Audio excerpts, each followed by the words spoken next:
ಹರೇ ಕೃಷ್ಣ ಕೃಷ್ಣ ಕೃಷ್ಣ ಹರೇ ಹರೇ, ಹರೇ ರಾಮ ರಾಮ ರಾಮ ಹರೇ ಹರೇ. ಕ್ರೌರ್ಯ, ಕ್ರೂರವಾಗಿ ನಡೆದುಕೊಳ್ಳುವಂಥದ್ದು, ಕಠೋರ ಶಬ್ದಗಳಿಂದ ಬೇರೆಯವರ ಮನಸ್ಸನ್ನು ನೋಯಿಸುವಂಥದ್ದು, ಅಜ್ಞಾನ. ಸೊ ಇದೆಲ್ಲ ಈ ಗುಣಗಳು ರಾಕ್ಷಸಿ ಸ್ವಭಾವಕ್ಕೆ ಸೇರಿದವು. ತಾನು ಏನು ಮಾಡಬೇಕು ಏನು ಮಾಡಬಾರ್ದು ಅಂತ ಗೊತ್ತಿಲ್ಲದೆ, ಅಂದರೆ ಜ್ಞಾನ ಇಲ್ಲದೆ ಇರುವಂಥದ್ದು, ಯಾವುದು ಸರಿ ಯಾವುದು ತಪ್ಪು ಅಂತ ಜ್ಞಾನ ಇಲ್ಲದೆ ಇರುವಂಥದ್ದು, ತಾನು ಮಾಡಿದ್ದೇ ಸರಿ ಅಂತ ತಿಳಿದುಕೊಳ್ಳುವಂಥದ್ದು, ಇದೆಲ್ಲ ಒಂದು ಅಜ್ಞಾನ. ಸೊ ಇದೆಲ್ಲ ರಾಕ್ಷಸಿ ಸ್ವಭಾವಕ್ಕೆ ಸೇರಿದವು ಅನ್ನೋದನ್ನು ಇಲ್ಲಿ ಭಗವಂತ ವಿವರಿಸುತ್ತಾರೆ. ದೈವಿ ಸಂಪದ್ವಿಮೋಕ್ಷಾಯ ನಿಬಂಧಾಯ ಸುರೀಮತ ಮಾಶುಚಃ ಸಂಪದಂ ದೈವಿಂ ಅಭಿಜಾತೋಸಿ ಪಾಂಡವ. ದೈವಿ ಗುಣಗಳು ಮುಕ್ತಿಗೆ ಸಾಧನವಾಗುತ್ತವೆ, ಆಸುರಿ ಗುಣಗಳು ಬಂಧನಕ್ಕೆ ಸಾಧನವಾಗುತ್ತವೆ. ಈಗ ದೈವಿ ಗುಣಗಳು ನಮ್ಮಲ್ಲಿ ನಾವು ದೈವಿ ಗುಣಗಳನ್ನು ಬೆಳೆಸಿಕೊಂಡ್ರೆ ಅದು ಮುಕ್ತಿಗೆ ಸಾಧನವಾಗುತ್ತದೆ, ನಮ್ಮನ್ನು ಈ ಐಹಿಕ ಪ್ರಪಂಚದಿಂದ ಅದು ಬಿಡುಗಡೆ ಮಾಡುತ್ತದೆ. ಆದರೆ ಆಸುರಿ ಗುಣಗಳು ನಮ್ಮ ಬಂಧನಕ್ಕೆ ಕಾರಣವಾಗುತ್ತವೆ. ಅದಾದ್ಮೇಲೆ ಇಲ್ಲಿ ಭಗವಂತ ಹೇಳ್ತಾರೆ, ಪಾಂಡು ಪುತ್ರನಾದ ಅರ್ಜುನನೇ ನೀನು ಶೋಕಿಸಬೇಡ, ಏಕೆಂದರೆ ನೀನು ದೈವಿ ಸಂಪತ್ತಿನೊಡನೆ ಹುಟ್ಟಿದ್ದೀಯಾ.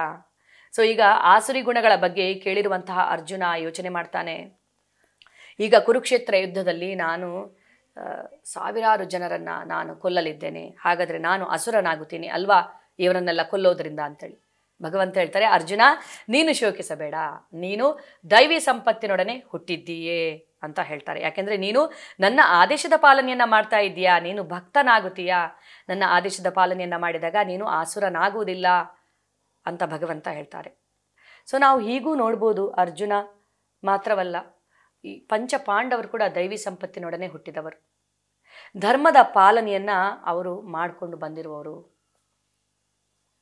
ಅವರ ಜನ್ಮ ನಮ್ಮ ಜನ್ಮದ ಥರ ಆಗಲಿಲ್ಲ ಅಲ್ವಾ, ದೇವತೆಗಳ ಮಕ್ಕಳು ಪಾಂಡವರೆಲ್ಲರೂ ದೈವಿ ಸಂಪತ್ತಿನೊಡನೆ ಹುಟ್ಟಿದ್ರು, ದೈವಿ ಗುಣಗಳನ್ನು ಬೆಳೆಸಿಕೊಂಡಿದ್ರು ಕೂಡ ಎಂಥದೇ ಸಂದರ್ಭದಲ್ಲೂ ಧರ್ಮವನ್ನು ಬಿಡಲಿಲ್ಲ. ಆದ್ದರಿಂದ ಕೊನೆಗೆ ಜಯ ಯಾರದಾಯಿತು? ಪಾಂಡವರದಾಯಿತು.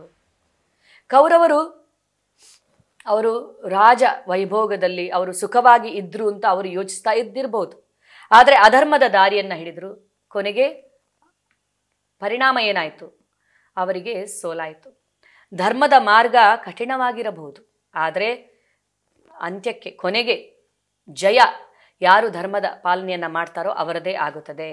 ಸೊ ಇಲ್ಲಿಗ ಹೇಗೆ ಪಾಂಡವರು ದೈವಿ ಸಂಪತ್ತಿನೊಡನೆ ಹುಟ್ಟಿದವರು, ಚಿಕ್ಕವರಿದ್ದಾಗಲಿಂದಲೂ ಅಷ್ಟೇ ಪಾಂಡವರು ಧರ್ಮದ ಪಾಲನೆಯನ್ನು ಮಾಡ್ತಾ ಬಂದಿದ್ರು. ಪಾಂಡುವಿನ ಮೃತ್ಯುವಿನ ನಂತರ ಹಸ್ತಿನಾಪುರಕ್ಕೆ ಬಂದಂತಹ ಪಾಂಡವರನ್ನು ಯಾವ ಥರ ಧೃತರಾಷ್ಟ್ರ ಅವನು ನೋಡಿಕೊಂಡ, ತನ್ನ ಮಕ್ಕಳು ಮತ್ತು ಪಾಂಡವಿನ ಮಕ್ಕಳು ಅಂತೇಳಿ ಭೇದ ಭಾವವನ್ನು ಮಾಡ್ತಾ ಅವನು ಬಂದ. ಹಲವಾರು ರೀತಿಯಲ್ಲಿ ಅವರಿಗೆ ತೊಂದರೆಯನ್ನು ಕೊಡಲಾಯಿತು. ಭೀಮನನ್ನು ವಿಷ ಉಣಿಸಿ ಕೊಲ್ಲುವಂತಹ ಪ್ರಯತ್ನ, ಮೇಣದ ಅರಮನೆಯಲ್ಲಿ ಅವರನ್ನು ಸುಡುವಂತಹ ಪ್ರಯತ್ನ, ಮೋಸದ ಜೂಜಾಟವಾಡಿ ಅವರಿಂದ ಎಲ್ಲವನ್ನ ಕಸಿದುಕೊಂಡು ಕೊನೆಗೆ ದ್ರೌಪದಿಯ ವಸ್ತ್ರಾಪಹರಣ ಮಾಡುವಂಥ ಪ್ರಯತ್ನ, ಅದಾದಮೇಲೆ ಅವರನ್ನು ವನವಾಸ ಅಜ್ಞಾತವಾಸವನ್ನು ಅವರನ್ನು ಅಲ್ಲಿಗೆ ಕಳಿಸಿ, ಅದಾದಮೇಲೆ ಎಲ್ಲವನ್ನ ಮುಗಿಸಿ ಬಂದ ಮೇಲೆ ಕೂಡ ಕ್ಷತ್ರಿಯರು ಅವರು 5 ಗ್ರಾಮಗಳನ್ನಾದರೂ ಅವರಿಗೆ ಕೊಡಿ ಅಂತ ಕೇಳಿದಾಗ ದುರ್ಯೋಧನ ಯಾಕೆ ಕೊಡಬೇಕು ನಾನು 5 ಗ್ರಾಮವನ್ನು ಅನ್ನುವಂಥ ಆಸುರಿ ಪ್ರವೃತ್ತಿ ಅವನಲ್ಲಿ, ಎಲ್ಲವೂ ನನ್ನದೇ ಅನ್ನುವಂಥ ಭಾವನೆ ಅವನದು. 5 ಗ್ರಾಮವನ್ನು ಕೂಡ ಕೊಡೋದಕ್ಕೆ ಒಪ್ಪದೇ ಇದ್ದಾಗ ಧರ್ಮಯುದ್ಧ ಮಾಡಲೇಬೇಕಾದಂಥ ಸಂದರ್ಭ ಬಂತು ಅಲ್ವಾ.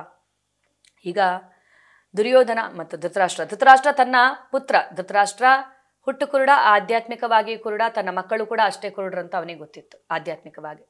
ಸೊ ತನ್ನ ಮಕ್ಕಳು ಮಾಡ್ತಾ ಇರುವಂಥ ಎಲ್ಲ ಕೆಟ್ಟ ಕೆಲಸಗಳನ್ನು ಮೌನವಾಗಿ ಪ್ರೋತ್ಸಾಹಿಸುತ್ತಾ ಬಂದ ಧೃತರಾಷ್ಟ್ರ. ಪಾಂಡವರು ಕಾಡಿನಲ್ಲಿ ಇದ್ದರೆ ಕೂಡ ಸಂತೋಷದಿಂದ ಇದ್ದರು ವನವಾಸದ ಸಂದರ್ಭದಲ್ಲಿ.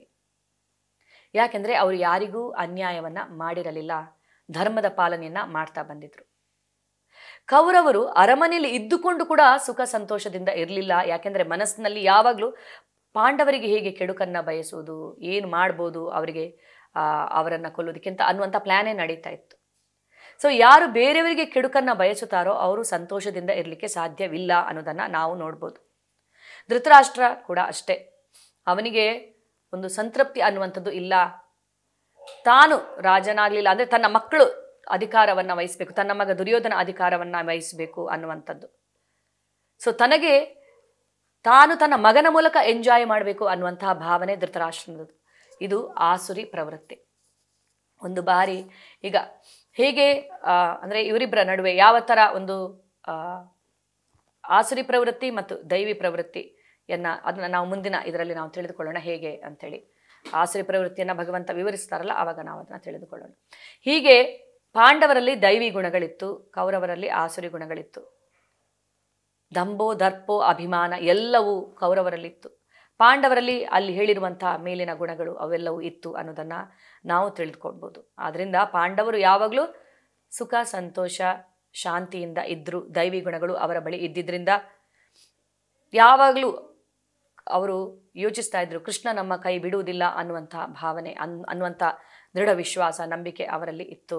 ದೈವಿ ಗುಣ ಇದು. ಸೊ ದುರ್ಯೋಧನ ಏನು ತಿಳ್ಕೊಂಡಿದ್ದ, ಎಲ್ಲವೂ ನಾನೇ ಮಾಡ್ತೀನಿ, ನನ್ನಿಂದನೇ ಎಲ್ಲ, ನಾನು ವಿಜಯಿ ಆಗ್ತೀನಿ ಅನ್ನುವಂಥ ಭಾವನೆ ದುರ್ಯೋಧನನದು.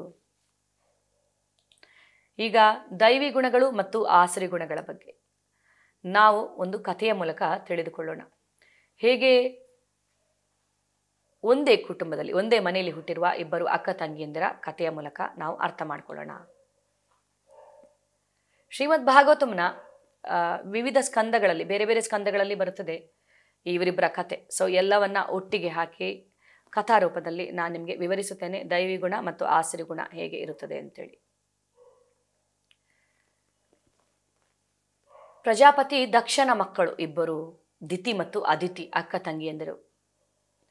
ಸೊ ಇವರಿಬ್ಬರು ಒಂದೇ ಮನೆಯಲ್ಲಿ ಹುಟ್ಟಿದವರು, ಒಂದೇ ವಾತಾವರಣದಲ್ಲಿ ಬೆಳೆದವರು, ಒಂದೇ ಸಂಸ್ಕಾರವನ್ನು ಕಲಿತವರು, ಶಿಕ್ಷಣ ಎಲ್ಲವನ್ನ ಒಂದೇ ರೀತಿಯಲ್ಲಿ ಪಡೆದವರು ದಿತಿ ಮತ್ತು ಅದಿತಿ.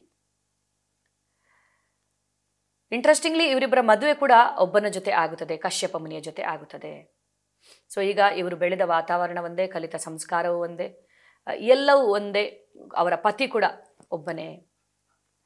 ಸೈಕಾಲಜಿಸ್ಟ್ ಪ್ರಕಾರ ಏನು ಹೇಳಲಾಗುತ್ತದೆ, ಸೈಕಾಲಜಿಸ್ಟ್ ಹೀಗೆ ಹೇಳ್ತಾರೆ, ನಾವು ಬೆಳೆದ ವಾತಾವರಣ, ಸಂಸ್ಕಾರ, ಕಲಿತ ಸಂಸ್ಕಾರ, ಶಿಕ್ಷಣ ಎಲ್ಲವೂ ನಮ್ಮ ವ್ಯಕ್ತಿತ್ವದ ಮೇಲೆ ಪ್ರಭಾವ ಬೀರುತ್ತೆ ಅಂತೇಳಿ.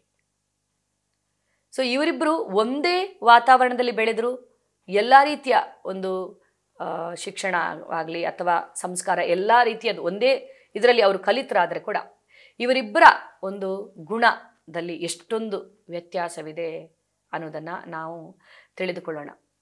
ಸೊ ದಿತಿ ಅಕ್ಕ, ಅದಿತಿ ತಂಗಿ.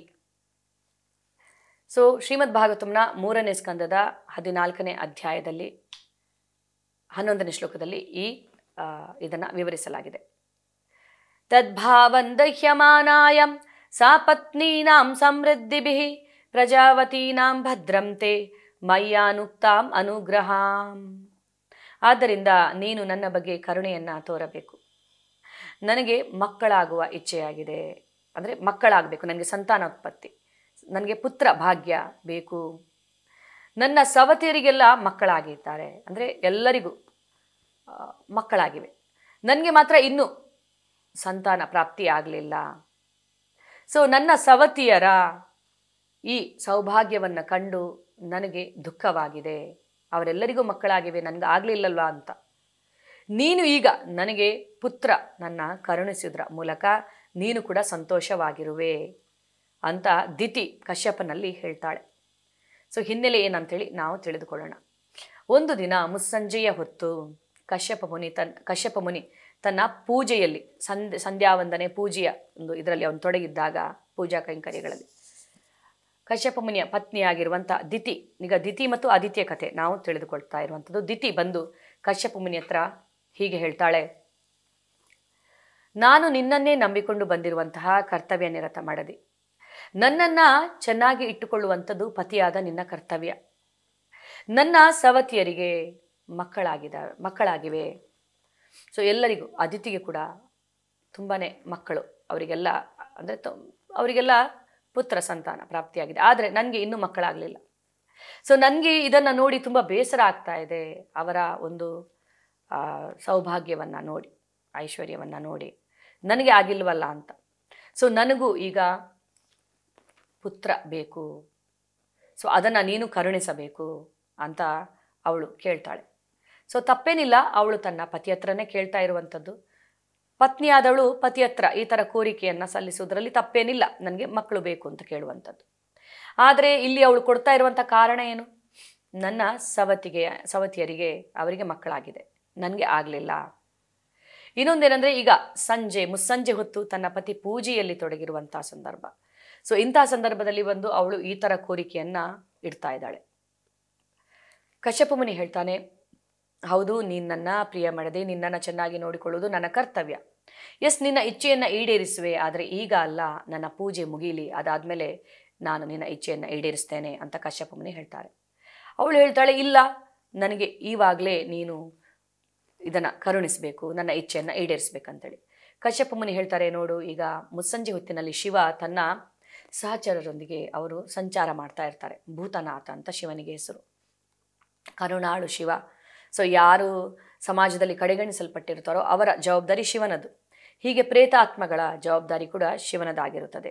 ಮುಸ್ಸಂಜೆ ಹೊತ್ತಿನಲ್ಲಿ ಈ ಪ್ರೇತಾತ್ಮಗಳ ಜೊತೆ ಶಿವ ಸಂಚರಿಸ್ತಾ ಇರುತ್ತಾರೆ. ಯಾರು ಅಂದರೆ ಈ ಥರ ಕಾರ್ಯಗಳಲ್ಲಿ ತೊಡಗಿರುತ್ತಾರೋ, ಗಂಡ ಹೆಂಡತಿ ಒಂದಾಗ್ತಾರೋ, ಅವರ ಹೊಟ್ಟೆಯಲ್ಲಿ ಈ ಪ್ರೇತಾತ್ಮಗಳಿಗೆ ಇನ್ನೊಂದು ಜೀವನವನ್ನು ಕೊಡುವಂತಹ ಕಾರ್ಯವನ್ನು ಶಿವ ಮಾಡ್ತಾರೆ ಅಂತ. ಇದು ಶಿವನಿಗೆ ಅಸಮಾಧಾನ ತರುವುದು, ನಾನು ಈ ಥರ ಕಾರ್ಯಗಳಲ್ಲಿ ತೊಡಗಿದ್ರೆ ಅಂತ ಕಶ್ಯಪ ಮುನಿ ಹೇಳ್ತಾರೆ. ಆಗ ಅವಳು ಹೇಳ್ತಾಳೆ, ಇಲ್ಲ, ನನಗೆ ನನ್ನ ಇಚ್ಛೆಯನ್ನು ನೀನು ಈಡೇರಿಸಬೇಕು. ಕಶ್ಯಪ ಮುನಿ ಹೇಳ್ತಾನೆ, ನೋಡು, ಪತಿಯಾದವನ ಆಧ್ಯಾತ್ಮಿಕ ಉನ್ನತಿಗೆ ಸಹಕರಿಸುವುದು ಪತ್ನಿಯ ಕರ್ತವ್ಯ ಅಂತ. ಸೊ ಹೀಗೆ ಹೇಳಲಾಗುತ್ತೆ, ಪತಿಯ ಪುಣ್ಯದಲ್ಲಿ ಪತ್ನಿಗೆ ಪಾಲಿದೆ ಅಲ್ವಾ, ಪತ್ನಿಯ ಪುಣ್ಯದಲ್ಲಿ ಪತಿಗೆ ಪಾಲಿಲ್ಲ. ಸೊ ಬುದ್ಧಿವಂತಳಾದ ಪತ್ನಿ ಏನು ಮಾಡ್ತಾಳೆ? ಪತಿಯನ್ನು ಪುಣ್ಯ ಕಾರ್ಯಗಳಲ್ಲಿ, ಭಕ್ತಿ ಮಾರ್ಗದಲ್ಲಿ ತೊಡಗಿಸುವಂತೆ ಪ್ರೋತ್ಸಾಹಿಸ್ತಾಳೆ, ಎಲ್ಲ ರೀತಿಯ ಸಹಕಾರವನ್ನು ನೀಡುತ್ತಾಳೆ. ಇಲ್ಲಿ ದಿತಿ ಏನು ಹೇಳಿದ್ರು ಕೇಳೋದೇ ಇಲ್ಲ, ನನ್ನ ಇಚ್ಛೆಯನ್ನು ಈಗಲೇ ಈಡೇರಿಸಬೇಕಂತೇಳಿ. ಹಾಗೇ ಆಗಲಿ ಅಂತೇಳಿ ತನ್ನ ಪತ್ನಿಯ ಇಚ್ಛೆಯನ್ನು ಕಶ್ಯಪ ಮುನಿ ಈಡೇರಿಸುತ್ತಾರೆ. ಸೊ ಕಶ್ಯಪ ಮುನಿಗೆ ಗೊತ್ತಾಗುತ್ತೆ, ಈಗ ಇವಳು ಗರ್ಭವತಿ ಆದ್ಲು ಅಂತೇಳಿ. ಆವಾಗ ಅವರು ಹೇಳ್ತಾರೆ, ಕಶ್ಯಪ ಮುನಿ, ನೀನು ಗರ್ಭವತಿ ಏನೋ ಆದೆ, ಆದರೆ ಮುಸ್ಸಂಜೆ ಹೊತ್ತಿನಲ್ಲಿ ನೀನು ಗರ್ಭವತಿಯಾಗಿದ್ದರಿಂದ ನಿನ್ನ ಹೊಟ್ಟೆಯಲ್ಲಿ ಇಬ್ಬರು ಅಸುರರು ಹುಟ್ಟಲಿದ್ದಾರೆ, 3 ಲೋಕಗಳನ್ನು ನಡುಗಿಸಲಿದ್ದಾರೆ ಇವರು ಅಂತ. ಆಗ ಅವಳಿಗೆ ಪಶ್ಚಾತ್ತಾಪವಾಗುತ್ತದೆ. ಏನು ಇದಕ್ಕೆ ಉಪಾಯ ಅಂತ ಕೇಳ್ತಾಳೆ. ಶಿವನ ಹತ್ರ ಏನಾದರೂ ಕೇಳು, ಇದಕ್ಕೆ ಆಶೀರ್ವಾದ ಅಂದರೆ ಏನಾದರೂ ಒಂದು ಇದನ್ನು ಕರುಣಿಸೋದಕ್ಕೆ ಅಂತ ಕೇಳಿದಾಗ, ಶಿವ ಅಲ್ಲ, ಇವರು ವಿಷ್ಣುವಿನಿಂದ ಕೊಲ್ಲಲ್ಪಡುತ್ತಾರೆ ಅಂತ ಕಶ್ಯಪ ಮುನಿ ಹೇಳ್ತಾರೆ. ಸೊ ಹೀಗೆ ಹಿರಣ್ಯಕಶಿಪು ಹಿರಣ್ಯಾಕ್ಷ ಹುಟ್ಟುತ್ತಾರೆ. ಅದಾದಮೇಲೆ ಯಾವ ಥರ ಅವರು ವಿಷ್ಣುವಿನಿಂದ ಕೊಲ್ಲಲ್ಪಡುತ್ತಾರೆ, ವರಹ ಅವತಾರವಾಗಿ ಹಿರಣ್ಯಾಕ್ಷನನ್ನು, ನರಸಿಂಹ ಅವತಾರದಲ್ಲಿ ಹಿರಣ್ಯಕಶಿಪುವನ್ನು ಕೊಲ್ಲಲಾಗುತ್ತದೆ. ಸೊ ಇಲ್ಲಿ ಈಗ ದ್ವಿತೀಯ ಗುಣವನ್ನು ನಾವು ನೋಡ್ಬೋದು, ಗುಣ ನಡತೆ ಯಾವ ಥರ ಇದೆ ಅಂಥೇಳಿ. ಅವಳು ತುಂಬ ಸ್ವಾರ್ಥಿಯಾಗಿರುತ್ತಾಳೆ, ತನ್ನ ಬಗ್ಗೆ ಮಾತ್ರ ಯೋಚನೆ ಮಾಡ್ತಾ ಇದ್ದಾಳೆ. ಅವಳು ತಾಳ್ಮೆ ಇಲ್ಲ ಅವಳಿಗೆ, ತನ್ನ ಪತಿ ಪೂಜೆಯನ್ನು ಮುಗಿಸಿ ಬರುವವರಿಗೆ ತಾಳ್ಮೆ ಇಲ್ಲ, ಕಾಮ ಭರಿತ ದೃಷ್ಟಿ ಅವಳಿಗೆ ಇರುತ್ತದೆ, ಇಚ್ಛೆ ಇರುತ್ತದೆ. ಅಸೂಯಾಪರಳು, ತನ್ನ ಸವತಿಯನ್ನು ನೋಡಿ ಅವಳಿಗೆ ಅಸೂಯೆ ಆಗುತ್ತದೆ, ತನ್ನ ತಂಗಿಯನ್ನು ನೋಡಿ. ಧರ್ಮವನ್ನು, ತತ್ವವನ್ನು ತನ್ನ ಸ್ವಂತ ಒಂದು ಉಪಯೋಗಕ್ಕೋಸ್ಕರ ಬಳಸ್ತಾ ಇದ್ದಾಳೆ. ಧರ್ಮದ ಬಗ್ಗೆ ಯಾವುದೇ ಶ್ರದ್ಧೆ, ನಂಬಿಕೆ ಇಲ್ಲ. ಇದು ದಿತಿಯಲ್ಲಿರುವಂತಹ ಆಸುರಿ ಗುಣವನ್ನು ತೋರಿಸುತ್ತದೆ. ಇನ್ನು ಅದಿತಿಯ ಗುಣವನ್ನು ನಾವು ನೋಡೋಣ ಏನು ಅಂತೇಳಿ. ಶ್ರೀಮದ್ ಭಾಗವತಂನ 8ನೇ ಸ್ಕಂದದ 16ನೇ ಅಧ್ಯಾಯದ 2ನೇ ಶ್ಲೋಕ. ಏಕದಾ ಕಶ್ಯಪಸ್ಥಸ್ಯ ಆಶ್ರಮಂ ಭಗವಾನಗಾತ್ ನಿರುತ್ಸವಂ ನಿರಾನಂದಂ ಸಮಾಧಿರ್ವಿರಟಶ್ಚಿರಾತ್.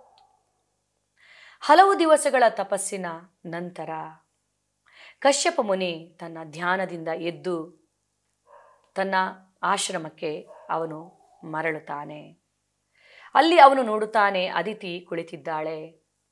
ಯಾವ ಉತ್ಸಾಹ ಇಲ್ಲ ಅವಳ ಮುಖದಲ್ಲಿ, ಯಾವ ಆನಂದವೂ ಇಲ್ಲ. ಅವಳು ನಿರಾಸಕ್ತಳಾಗಿ ಕುಳಿತಿದ್ದಾಳೆ. ತನ್ನ ಪತ್ನಿ ಅದಿತಿಯ ಬಳಿಗೆ ಬಂದಿರುವಂತಹ ಕಶ್ಯಪ ಮುನಿ ಅದಿತಿಯನ್ನ ಪ್ರಶ್ನಿಸುತ್ತಾರೆ. ನಾನಿಲ್ಲದಿರುವಂತಹ ಈ ದಿನಗಳಲ್ಲಿ ನೀನು ಭಕ್ತಿ ಜೀವನದಲ್ಲಿ ನಿನ್ನನ್ನು ನೀನು ತೊಡಗಿಸಿಕೊಂಡಿದ್ದೀಯಾ? ದಾನ ಧರ್ಮವನ್ನ ಮಾಡಿದ್ಯಾ? ಗೋವುಗಳ ಸೇವೆಯನ್ನ ಮಾಡ್ತಾ ಬಂದಿದ್ಯಾ? ಬ್ರಾಹ್ಮಣರಿಗೆ ದಾನವನ್ನ ಕೊಟ್ಟಿದ್ಯಾ? ನೀನು ಹೇಗಿದ್ಯಾ? ನಮ್ಮ ಮಕ್ಕಳು ಹೇಗಿದ್ದಾರೆ ಅನ್ನುವಂಥ ಪ್ರಶ್ನೆಯನ್ನ ಕೇಳ್ತಾನೆ. ಸೊ ಅವನು ಕೇಳುವ ಮೊದಲ ಪ್ರಶ್ನೆಗಳು ಧರ್ಮಕ್ಕೆ, ದಾನ ಧರ್ಮಕ್ಕೆ ಸಂಬಂಧಪಟ್ಟಿರುವಂಥದ್ದು. ಅದಿತಿ ಅದೇ ಥರ ಉತ್ತರವನ್ನ ನೀಡುತ್ತಾಳೆ. ಹೌದು, ನಾನು ಭಕ್ತಿ ಮಾರ್ಗದಲ್ಲಿ ನನ್ನನ್ನು ನಾನು ತೊಡಗಿಸಿಕೊಂಡಿದ್ದೇನೆ. ಬ್ರಾಹ್ಮಣರಿಗೆ ದಾನ ಧರ್ಮವನ್ನ ಮಾಡ್ತಾ ಬಂದಿದ್ದೀನಿ, ಗೋವಿನ ಸೇವೆಯನ್ನ ಮಾಡ್ತಾ ಬಂದಿದ್ದೀನಿ. ನಮ್ಮ ಮಕ್ಕಳು ಸಂಕಟದಲ್ಲಿದ್ದಾರೆ, ಅವರನ್ನ ದಯವಿಟ್ಟು ರಕ್ಷಿಸಿ ಅಂತ ಅದಿತಿ ತನ್ನ ಪತಿ ಹತ್ರ ಕೇಳ್ತಾಳೆ. ಸೊ ತನ್ನ ಪತಿ ಯಾವ ಥರ ಪ್ರಶ್ನೆಯನ್ನ ಕೇಳಿದ್ನೋ ಅದೇ ಥರ ಉತ್ತರಿಸುತ್ತಾಳೆ ಅದಿತಿ. ಆತುರ ಪಡುವುದಿಲ್ಲ, ತಾಳ್ಮೆಯಿಂದ ಎಲ್ಲವನ್ನ ಕೇಳುತ್ತಾಳೆ. ಕೊನೆಗೆ ಹೇಳ್ತಾಳೆ, ನಮ್ಮ ಮಕ್ಕಳು ಸಂಕಟದಲ್ಲಿದ್ದಾರೆ, ಅವರನ್ನು ರಕ್ಷಿಸಿ ಅಂತೇಳಿ. ಆ ಸಂದರ್ಭದಲ್ಲಿ ಬಲಿ ಮಹಾರಾಜ ಸ್ವರ್ಗವನ್ನ ಗೆದ್ದುಕೊಂಡು ಇಂದ್ರಾದಿ ದೇವತೆಗಳನ್ನು ಅಲ್ಲಿಂದ ಓಡಿಸಿದ್ದ. ಅದಿತಿ ಇಂದ್ರಾದಿ ದೇವತೆಗಳ ತಾಯಿ. ಸೊ ಇಲ್ಲಿ ಅದಿತಿಯ ಒಂದು ಗುಣವನ್ನ ನಾವು ನೋಡ್ಬೋದು. ಅದಿತಿ ಸ್ವಾರ್ಥಿಯಲ್ಲ, ಕರ್ತವ್ಯವನ್ನು ಅರಿತಿರುವಂತಹ ಮಡದಿ, ತಾಳ್ಮೆಯುಳ್ಳವಳಾಗಿರುತ್ತಾಳೆ. ತನ್ನ ಮಕ್ಕಳು ಸಂಕಟದಲ್ಲಿ ಸಿಲುಕಿದ್ರು ಕೂಡ ಅವಳು ಹತ್ಕೊಂಡು ಓಡಿ ಹೋಗಿ ತನ್ನ ಪತಿಯ ತಪಸ್ಸಿಗೆ ಭಂಗವನ್ನ ಮಾಡಿ ತನ್ನ ಮಕ್ಕಳನ್ನ ರಕ್ಷಿಸಿ ಅಂತ ಅವಳು ಕೇಳುವುದಿಲ್ಲ. ತನ್ನ ಪತಿ ತನ್ನಲ್ಲಿಗೆ ಬರುವವರೆಗೆ ಕಾಯ್ತಾಳೆ. ಅದಾದ್ಮೇಲೆ ತನ್ನ ಪತಿ ಕೇಳುವಂಥ ಪ್ರಶ್ನೆಗಳಿಗೆ ಅದೇ ಥರ ಉತ್ತರಿಸ್ತಾಳೆ. ಕೊನೆಯಲ್ಲಿ ತನ್ನ ವೈಯಕ್ತಿಕ ವಿಷಯವನ್ನ ಅವಳು ಹೇಳುತ್ತಾಳೆ. ಯಾರ ಬಗ್ಗೆ ಅಸೂಯೆ ಇಲ್ಲ, ಧರ್ಮದ ಪಾಲನೆಯನ್ನ ಮಾಡಿಕೊಂಡು ಬಂದಿರುವವಳು ಅದಿತಿ. ಈಗ ದಿತಿ ಮತ್ತು ಅದಿತಿ ಒಂದೇ ಥರ ಬೆಳೆದವರು ಅಲ್ವಾ? ಅವರ ತಂದೆ ಒಂದೇ, ಅವರ ಸಂಸ್ಕಾರ ಎಲ್ಲ ಒಂದೇ, ಕಲಿತಿರುವಂಥದ್ದು. ಆದರೆ ಎಷ್ಟೊಂದು ವ್ಯತ್ಯಾಸ ಇವರಿಬ್ಬರಲ್ಲಿ. ದಿತಿಯಲ್ಲಿ ಆಸುರಿ ಪ್ರವೃತ್ತಿ ಜಾಸ್ತಿ, ಅದಿತಿಯಲ್ಲಿ ದೈವಿ ಪ್ರವೃತ್ತಿ, ದೈವಿ ಗುಣಗಳು ಇವೆ. ಸೊ ಅದಿತಿ ತಾಳ್ಮೆಯುಳ್ಳವಳು, ಕರ್ತವ್ಯವನ್ನು ಅರಿತಿರುವಂತಹ ಮಡದಿ. ದಿತಿ ತಾಳ್ಮೆಗೆಟ್ಟವಳು ಮತ್ತು ಅಸೂಯ ಪರಳು. ಈಗ ಅದಿತಿ ತನ್ನ ಪತಿ ಹತ್ರ ಹೇಳ್ತಾಳೆ, ನನ್ನ ಮಕ್ಕಳು ಸಂಕಟದಲ್ಲಿದ್ದಾರೆ, ನನ್ನ ಮಕ್ಕಳನ್ನು ರಕ್ಷಿಸುವಂತಹ ಒಬ್ಬ ಪುತ್ರ ನನಗೆ ಬೇಕು, ದಯವಿಟ್ಟು ಕರುಣಿಸಿ ಅಂತ ತನ್ನ ಪತಿ ಹತ್ರ ಅದಿತಿ ಕೇಳ್ತಾಳೆ. ದಿತಿ ಏನು ಕೇಳ್ತಾಳೆ? ನನ್ನ ಮಕ್ಕಳಾಗಿರುವಂಥ ಹಿರಣ್ಯಾಕ್ಷ ಹಿರಣ್ಯಕಶಿಪುವನ್ನ ಇಂದ್ರ ವಿಷ್ಣುವಿನ ಸಹಾಯದಿಂದ ಕೊಲ್ಲಿಸಿದ, ಆದ್ರಿಂದ ಇಂದ್ರನನ್ನು ಕೊಲ್ಲುವಂತಹ ಪುತ್ರರು ನನಗೆ ಬೇಕು ಅಂತ ದಿತಿ ಕೇಳ್ತಾಳೆ. ಸೊ ಈಗ ಇಂದ್ರ ಕೂಡ ಕಶ್ಯಪನ ಮಗನೇ. ಅವಳು ಎಷ್ಟು ಕ್ರೂರಿ ಅಂದ್ರೆ ತನ್ನ ಒಂದು ಮಗನನ್ನ ತನ್ನ ಮಕ್ಕಳು ಕೊಲ್ಲಬೇಕು ಅಂತ ಅವಳಿಗೆ ಇಚ್ಛೆ. ಸೊ ತನ್ನ ಪತಿಯನ್ನೇ ಸಂಕಟದಲ್ಲಿ ಸಿಲುಕಿಸ್ತಾ ಇದ್ದಾಳೆ. ಇಂದ್ರನನ್ನ ಕೊಲ್ಲಬೇಕು ಅಂತೇಳಿ ಅವಳ ಇಚ್ಛೆ. ಸೊ ಇಂದ್ರನನ್ನ ಕೊಲ್ಲುವಂಥ ಪುತ್ರನನ್ನ ನನಗೆ ಕರುಣಿಸಿ ಅಂತ ಅವಳು ಕೇಳ್ತಾಳೆ. ಸೊ ಇಲ್ಲಿ ಅದಿತಿ ಮತ್ತು ದಿತಿಯ ಒಂದು ಗುಣ ಹೇಗಿದೆ ಅಂತ ನಾವು ತಿಳ್ಕೊಬೋದು. ಅದಿತಿ ತನ್ನ ಒಂದು ಮಕ್ಕಳನ್ನ ರಕ್ಷಿಸೋದಕ್ಕೆ ಮಾತ್ರ ಕೇಳ್ತಾ ಇದ್ದಾಳೆ, ಯಾರ ಬಗ್ಗೆ ಹಾಗೇ ಇಲ್ಲ. ಅವಳು ಶತ್ರುವಿಗೆ ಕೂಡ ಕೆಟ್ಟದನ್ನ ಬಯಸುವವಳು ಅಲ್ಲ. ದಿತಿ ಆಕ್ಚುಲಿ ಅವಳು ತಪ್ಪು ಮಾಡಿದ್ದು, ಅವಳು ಮುಸ್ಸಂಜೆ ಹೊತ್ತಿನಲ್ಲಿ ಗರ್ಭವತಿಯಾಗಿದ್ದರಿಂದ ರಾಕ್ಷಸರು ಹುಟ್ಟಿದ್ರು ಅವಳ ಹೊಟ್ಟೆಯಲ್ಲಿ. ಆದರೆ ಆ ತಪ್ಪನ್ನ, ಆ ದೂರನ್ನ ಇಂದ್ರನ ಮೇಲೆ ಹಾಕ್ತಾ ಇದ್ದಾಳೆ. ಈಗ ಇಂದ್ರನನ್ನ ಕೊಲ್ಲಬೇಕು ಅಂತ ಅವಳಿಗೆ ಇಚ್ಛೆ. ಒಂದು ವಿಷಯವನ್ನ ತಿರುಚಿ ಹೇಳುವಂಥದ್ದು ತನ್ನ ಸ್ವಾರ್ಥಕ್ಕೆ ಅನುಗುಣವಾಗಿ. ತಮೋಗುಣದಿಂದ ತುಂಬಿರುವಂತಹ ಒಂದು ಅವಳ ಯೋಚನೆ. ಈಗ ಮಾವಿನ ಹಣ್ಣು ಹಿಂಡಿದಾಗ ಮಾವಿನ ಹಣ್ಣಿನ ರಸ ಬರುತ್ತದೆ, ನಿಂಬೆ ಹಣ್ಣು ಹಿಂಡಿದಾಗ ನಿಂಬೆ ಹಣ್ಣಿನ ರಸ ಬರುತ್ತದೆ. ಸೊ ನಮ್ಮ ಒಳಗಡೆ ಏನಿರುತ್ತದೋ ಅದು ಹೊರಗಡೆ ಬರುತ್ತದೆ.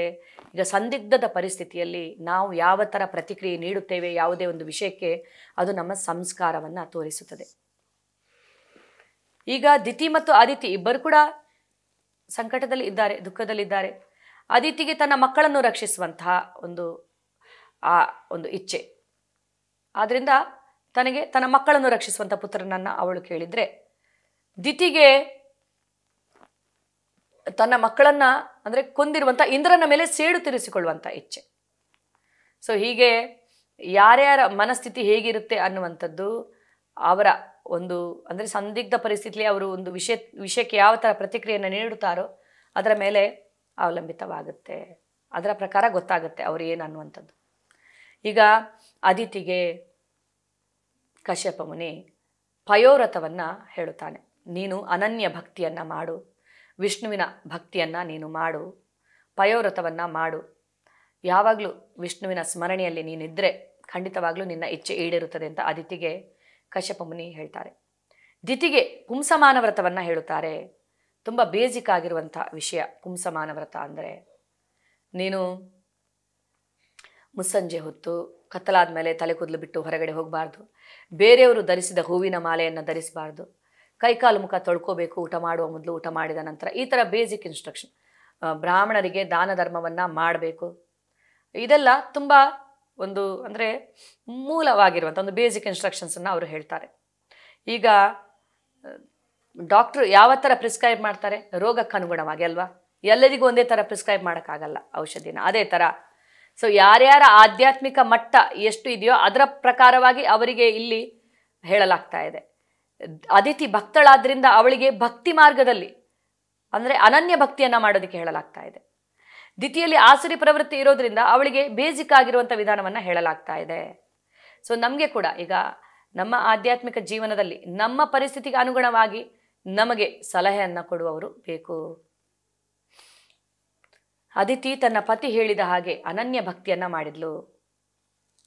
ಭಗವಂತನಲ್ಲಿ ತನ್ನ ಮನಸ್ಸನ್ನು ನಿಲ್ಲಿಸುವಂಥದ್ದು, ತನ್ನ ಬುದ್ಧಿಯನ್ನು ಭಗವಂತನಲ್ಲಿ ತೊಡಗಿಸುವಂಥದ್ದು, ಯಾವಾಗಲೂ ಭಗವಂತನ ಸ್ಮರಣೆ, ಧ್ಯಾನ, ಭಕ್ತಿ, ಪೂಜೆಯನ್ನು ಮಾಡುವಂಥದ್ದು. ಹೀಗೆ ಮಾಡಿದ ಅದಿತಿಯಿಂದ ಪ್ರಸನ್ನರಾಗಿರುವಂತಹ ಭಗವಂತ ಅವಳ ಹೊಟ್ಟೆಯಲ್ಲಿ ವಾಮನನಾಗಿ ಹುಟ್ಟುತ್ತಾರೆ.